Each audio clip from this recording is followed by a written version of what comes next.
DAs and anything else that we could detect, I'll say, naturally. So we weren't challenging the animals. We were just trying to see what we could see if they had a natural case of something, whatever that was.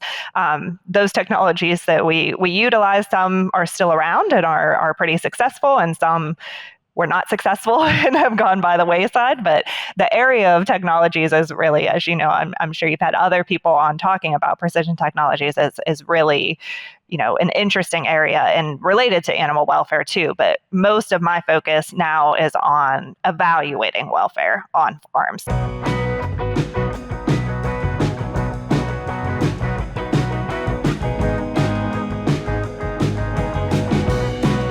Hello and welcome to the Dairy Podcast Show. I'm Mark Thomas, and it's a pleasure today to have Amanda Stone with us from Mississippi.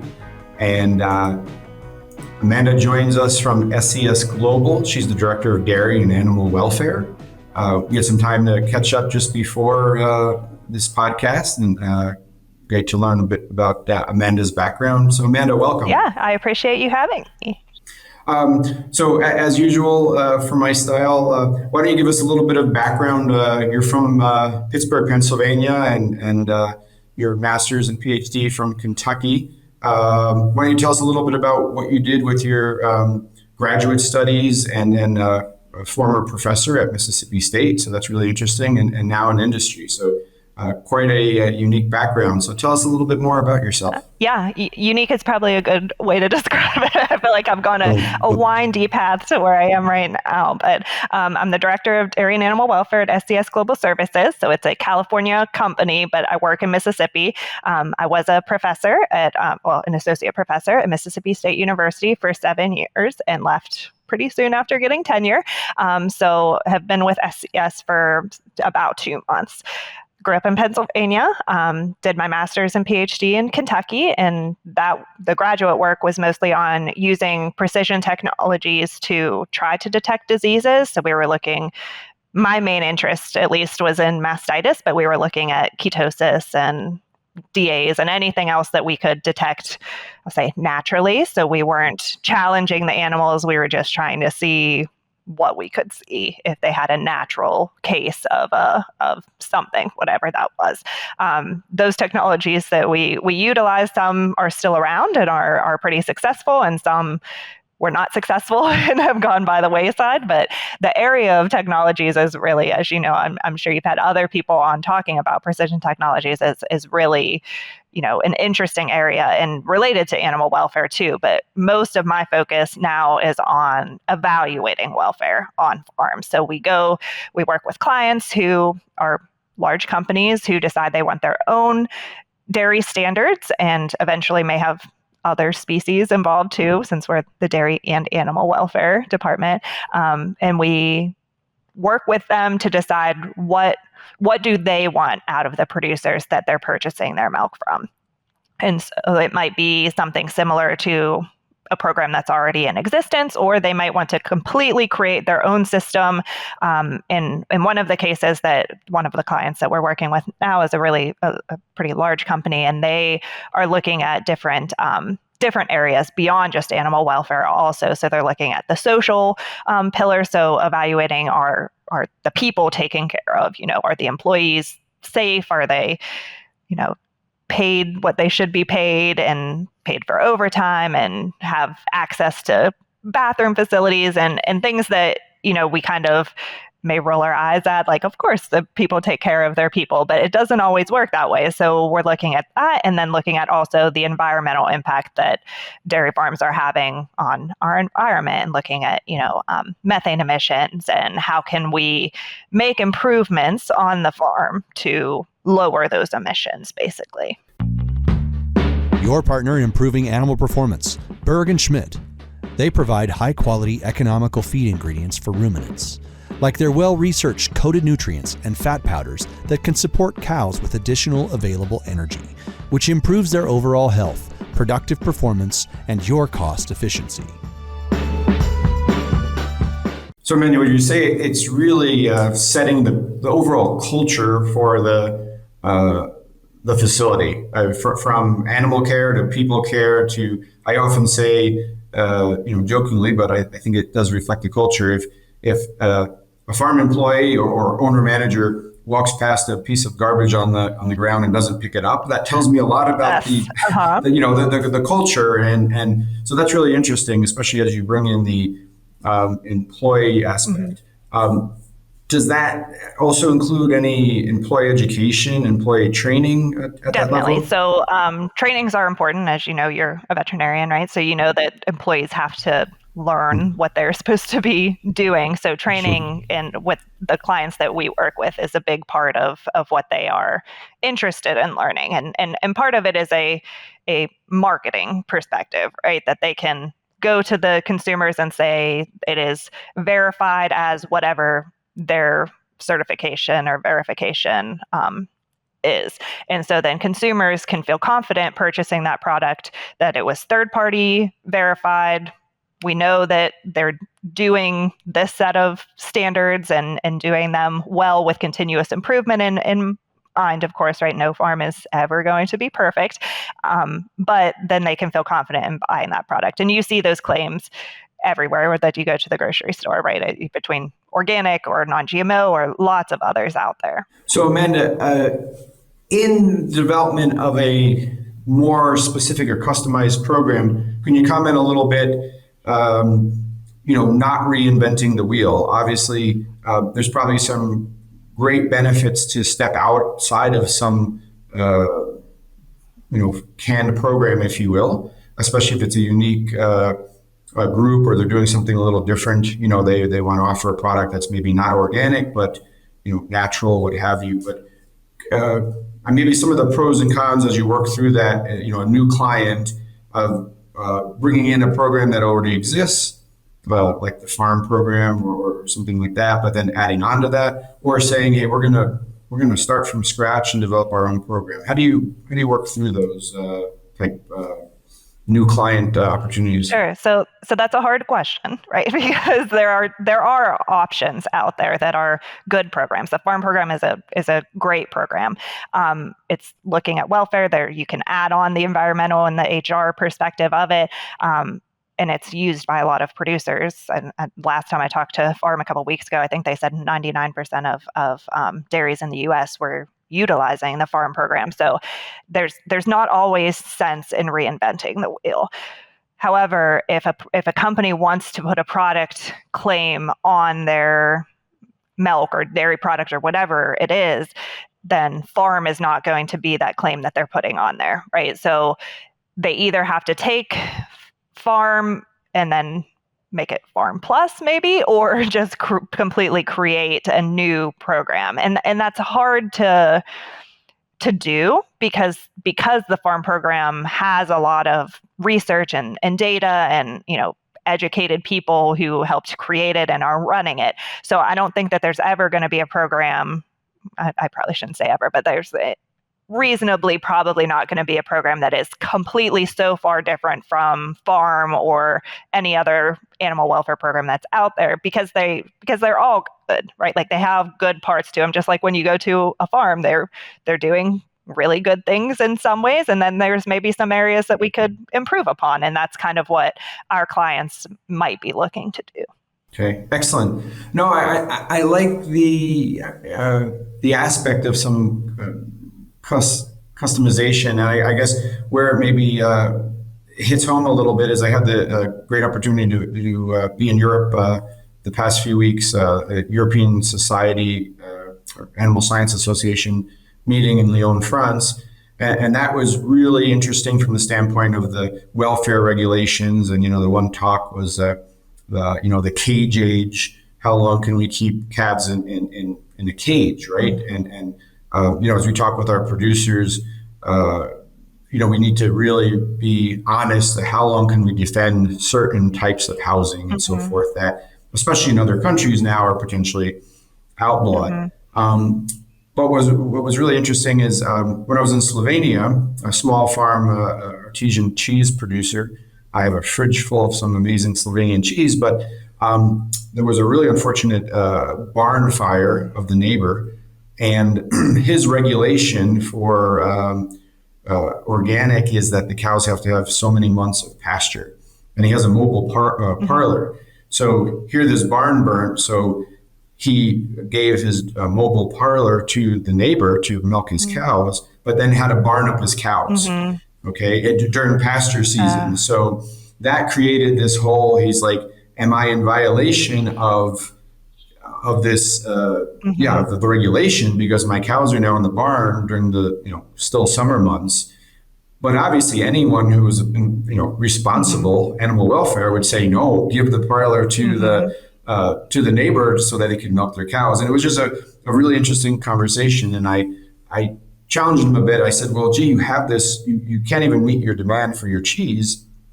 How important is organic? What if you had another label for your product? And yes, we responsibly use antibiotics. We responsibly use certain treatments, but we're not organic, but come and visit us, see how we manage our animals and so forth." So I guess, it seems like there could be lots of opportunities for some individual programs that would support a product that already has a great name, a great following of customers.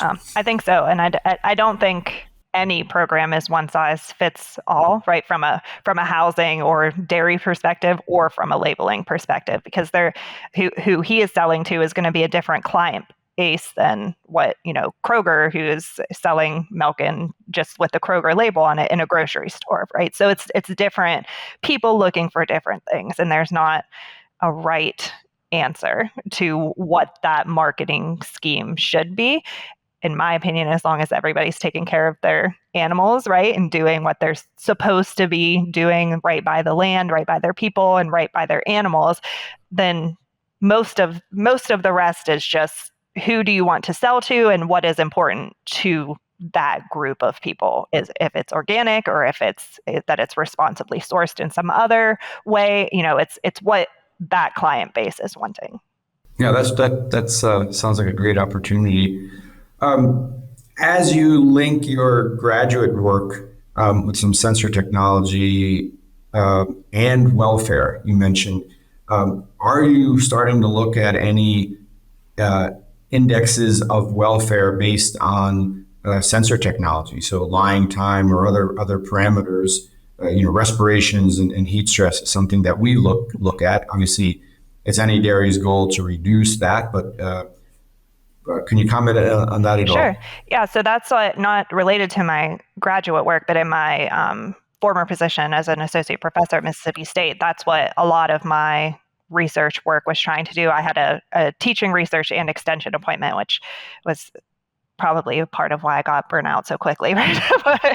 But my research perspective was using technologies to kind of monitor behavior and welfare of these animals. So we had a pasture-based system at Mississippi State. It's still there. And utilizing it to monitor behavior in these animals that are out on pasture was really interesting, because when we look at the Journal of Dairy Science or any other dairy journal out there, most of what we're going to see published is in a freestall type facility, right? Which there is not saying anything wrong with that, but the behavior is going to be different in a freestall than it is on pasture, where they have to actively be grazing, right? So that was part of what we wanted to understand, is what does that behavior actually look like, not just from a disease or welfare perspective, but just from a general perspective, and relate that to heat stress. So I don't know if you've been in Mississippi, but you are in Mexico right now because it's hot, yes. Right? So we had a really good opportunity to look at heat stress in Mississippi because it is hot all the time. We also had a freestall facility available on the same site. So we could do some comparative work with the ability to cool the animals in the freestall, but we also had a center pivot system to cool the animals and to water the grass underneath of them on the pasture-based system. So looking at the differences in behavior between those two systems was really of interest to me, just in general, because some people say, going back to organic, that pasture-based raising of animals is the best, and some people say it doesn't matter, right?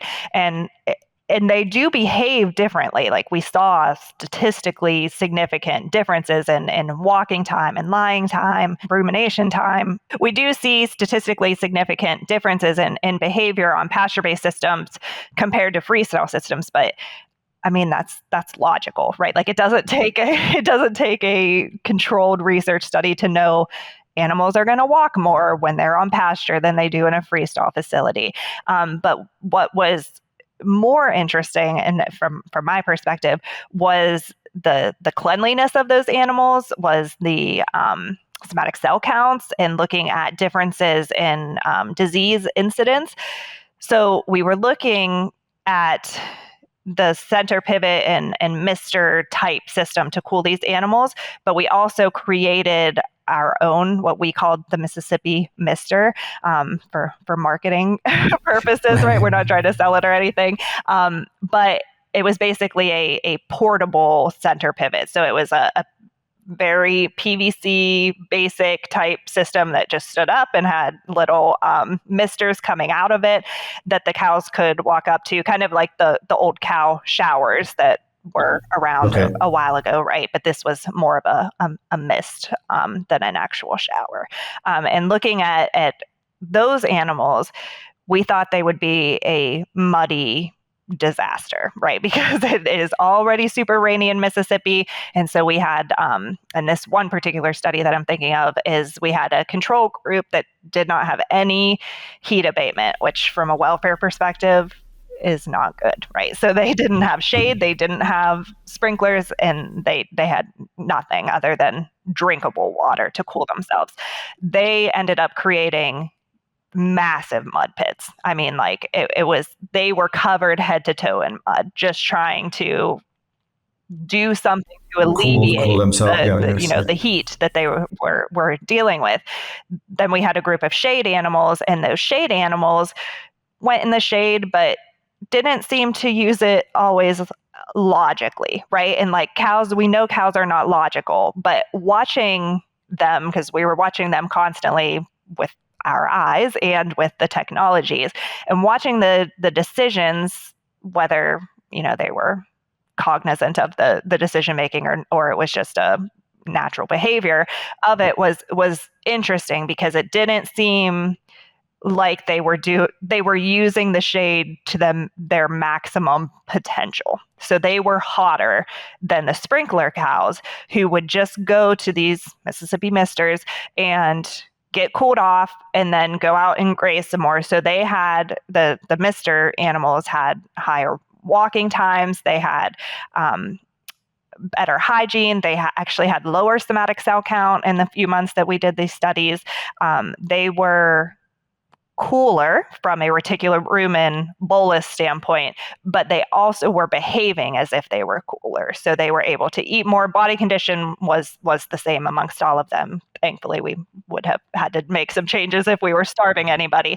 But they were probably able to produce to their potential of milk production as a grazing herd, compared to the other animals who were just using all their energy to try to cool themselves. Okay. Now, did you compare that then to the freestall cows, or was that a different trial? Yeah, so those cows we didn't. We just had those three groups. We had the shade, the control, and the sprinklers. The freestalls are hard from a statistical standpoint to compare to pasture, right? Because everything is just so different, and it's not impossible by any means. I'm just not smart enough statistically to figure out how you can make it work so that they're on an even level playing field, if you will. So we did some work looking at just comparisons within the cow. So if a freestall cow had 100 steps per day, what was her difference when she was heat stressed, compared to a pasture cow who had 200 steps per day? What was her difference, right? So we did some of that. I'm trying to think. I don't think any of that has been published as of yet, so I don't want to quote too much into it because it hasn't been peer reviewed. But it was hard, because it's just, everything is so different, and it's really, it was an ethical struggle for me to turn off cooling systems completely for long periods of time when we know that we have that capability. We know free stalls in most of the world, right, have the ability to cool their animals. So if we know that they are working and we know that that is an option, to me, that wasn't the more interesting question to answer, as when I go to these farms that have pasture and they are not cooling their animals because they might have some shade trees, but the sun is moving, so it's not always covering these animals. And that was the eye-opening experience for me when I would go to these farms and see these animals that they're just hot and they don't want to eat. They don't want to do anything. And then milk production, of course, is terrible. And you have producers asking, why are my cows not producing? And I mean, it's a simple answer in saying it's a heat stress problem, but it's a really complicated answer in then how do I fix it without building a freestall barn? So the pasture aspect to me is what was interesting in my research.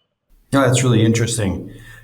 Have you, or through any of your research, did you look at calves at all, and any heat stress aspects and/or behavior of calves? So no, but that's very important, and I'm grateful that people are looking at that, because there is a lot of room for improvement in calf care related to heat stress, certainly. Yeah, certainly. I think right now, I was out at a dairy yesterday here in Torreon, and I think we're just now seeing the cumulative effects of calves with agitated calves at birth, really, and high respiration rates, and certainly it's not pneumonia; they're hours old, but related, I think, to some of the accumulation of heat stress in the dry cow, and now seeing those effects. So again, go back to one of the podcasts with Jeffrey Dahl, and all the research we have in that area. His work is really interesting, and his people who are taking on his work after him too is, I think it at least in my perspective was eye-opening when I would read his publications, because we often really just think about our lactating animals, right? And I tell producers all the time that of course they're important. That's where you are getting your money right this second. But that's not really truly where all your money is coming from, right? And so we have to think about not only dry cows, but calves and heifers and everything else that's on the farm that we now know are affected by things like heat stress. But then it often puts it, I start going down these rabbit trails of what else is affecting these animals at this young age that we may not even be thinking about at this point, right? We're doing our best with welfare. We're trying to make sure that these animals are taken care of and find new ways to help them and make improvements. But what else are we missing that, in 20 years or 50 years, heat stress maybe will be solved by then? And then what welfare issue are we going to be really focusing on? I think it's a really, really cool, I mean, that's just why I care about animals. That's why I love welfare, but also from a research and an education standpoint, there's just so much about welfare that we're not cows, right? So what a lot of times when we anthropomorphize with them and say, well, we think they need this, right? Do they really need that? Or really, should we be focusing on something else? It's a hard question. No, that's great. And I think really, fits well into your role as you're trying to build programs that have to make sense for the dairy management, economics. They're running a business. It's not a petting zoo, if you will, but then satisfying consumer needs that are folks that are disconnected from agriculture and probably in most aspects are very anthropomorphic, right? They want to see the happy cow, and that happy cow may actually be the happiest in a free stall in the summer, getting cooled on a sand bed or some other bedding, because that's the best place. Definitely. And I think that's where there's so much difficulty in creating welfare standards or following welfare standards, because there's there's probably not a perfect system. I've never been to a farm that has done everything perfectly. Maybe there is one somewhere, but I've never seen it. And I think we try to create these systems, and we have to create them that they don't matter what type of facility you have or what size herd you have.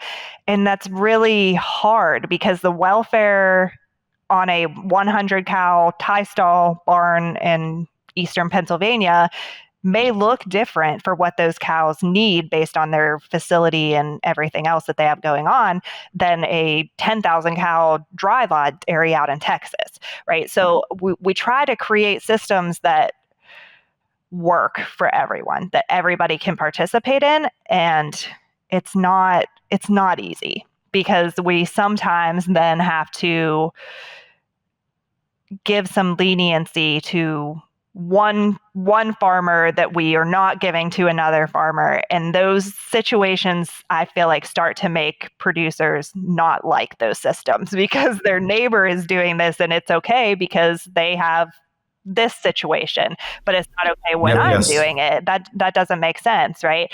But that's why we have to have people who understand animal behavior and animal welfare trying to manage these systems, because you can't just have any sort of person out there looking at these cows and saying, oh yeah, that's okay because it follows this standard exactly as it's written. Maybe it's not okay in this situation, or vice versa, right? So like you have to know animals and you have to know producers to be able to really audit farms and to understand these evaluations. No, and I think that's a really important point that really filters down to really all aspects, right? Policymakers or folks sometimes making regulations, requirements who are very disconnected from reality, and therefore, not applicable or not attainable. So I think that's great that as you're working with your company to formalize those opportunities. Not necessarily individualized completely, but have some flexibility, perhaps in the requirements.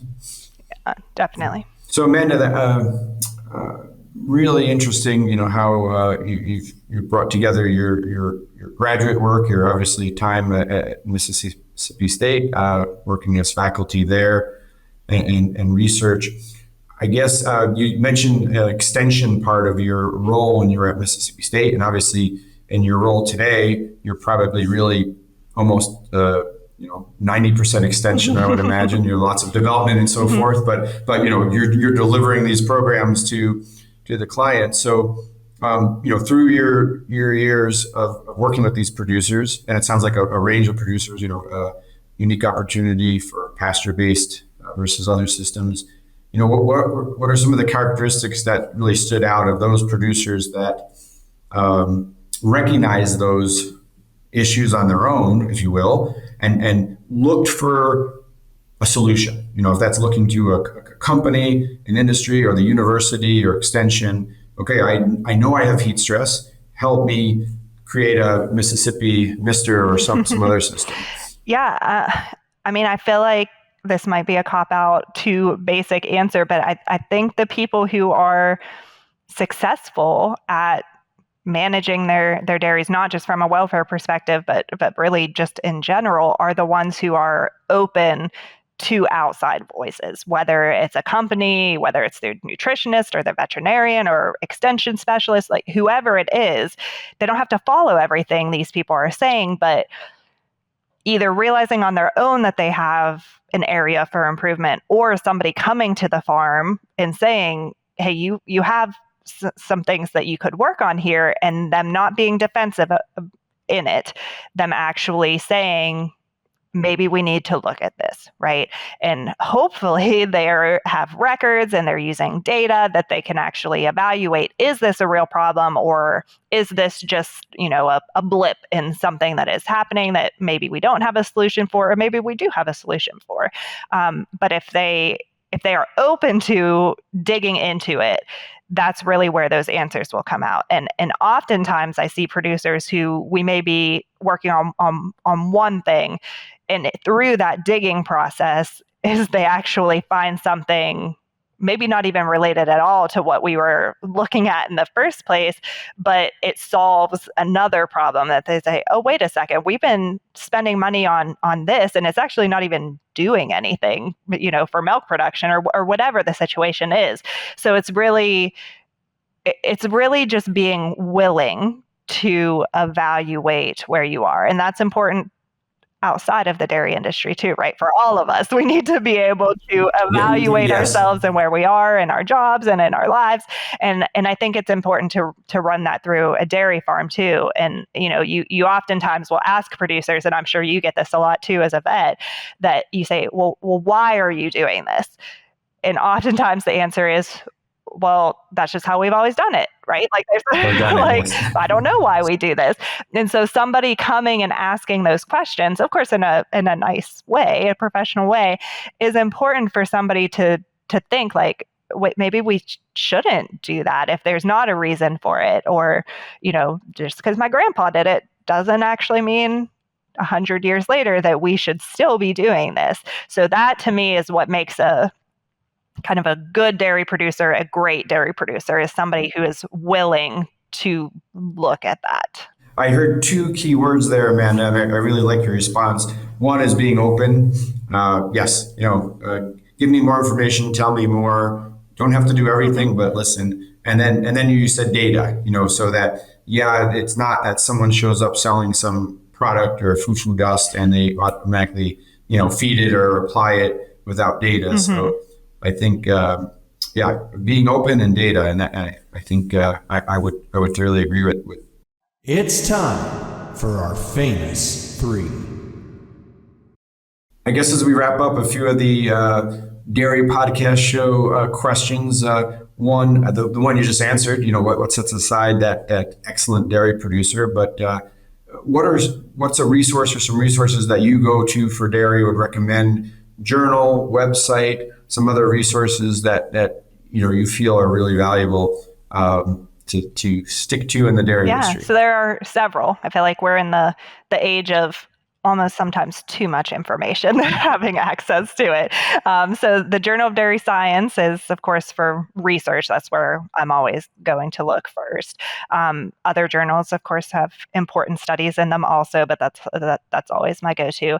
Horde's Dairyman and Progressive Dairyman are kind of my go-to magazines for, I don't actually get the hard print magazines, but websites, magazines, for more application of what is going on in the industry. And I think those are really useful, not just for producers. I know they're mostly targeted at producers, but important for people who work with producers too, to understand what their focus is on and what they're trying to learn and what they might have knowledge to based on those magazine articles and that type of stuff. So those are kind of my go-to dairy places. Great. I would agree that the lay press or lay literature is important because especially in my years of more traditional work, it wasn't uncommon to show up and the hordes would be open on the bulk tank or something. And what do you think about this? And it was always my goal to try to read it before I got to a dairy, and they,